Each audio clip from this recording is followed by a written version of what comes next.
Let's talk about a flood in Victorian England that created a case study that every tort law student needs to know today. Come with me as we go through Rylands v Fletcher, a key case study that is still likely to pop up on exams. I'm Sid and I am a tutor and also a content writer here at Astranti. If you haven't already heard of us, we are a Silex approved provider, giving you a range of top quality law courses. But no more about that, let's get straight into the case study. Picture this, it is the 1860s in the heart of Victorian England. I want you to think top hats, I want you to think horses and carriages, I want you to think steam, I want you to think coal, and to try and cast your mind back to this time. Britain's Industrial Revolution is in full swing.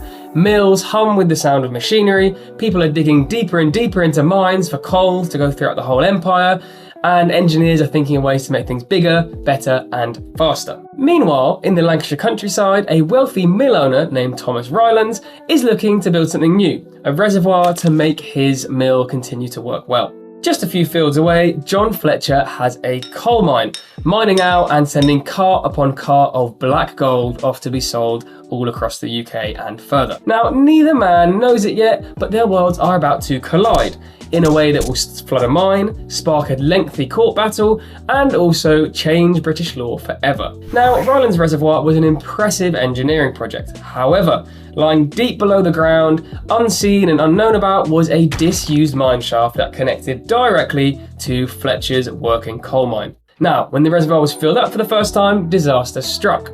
Water rushed through the shaft and flooded Fletcher's mine. Tunnels flooded, work stopped, and the damage was immense. Now, Rylands hadn't been careless in an everyday sense. He hadn't meant to cause any harm. But Fletcher's livelihood was in ruins, and so someone had to be held to account. Now, off they went to court where Rylands defended himself. He'd hired competent builders. He hadn't known about the shaft. Surely he couldn't really be at fault. But the judges saw it differently, and in 1868, the House of Lords made a ruling that would echo throughout the UK for over a century. So, let's talk about the legal principle here.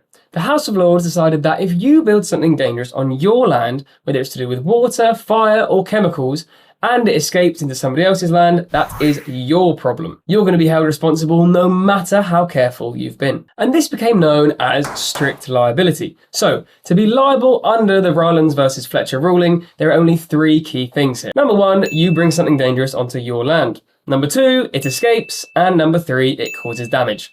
At that point, you are liable. There's no need to prove negligence and there's no need to prove carelessness. Responsibility lies with the person who brought the dangerous thing into the equation. Now, this Victorian case might sound like a relic of the past, but it's still completely relevant today. Think about chemical storage leaking into rivers or gas escaping from a factory, or even wildlife escaping from a farm. If you control the risk, you carry the responsibility. So, the next time you hear the words Rylands versus Fletcher, remember the case that started in a quiet corner of the English countryside and ended up in the highest court in the land, and which set a rule that still shapes English law today. And it all began in the age of steam, smoke, and one very unlucky reservoir.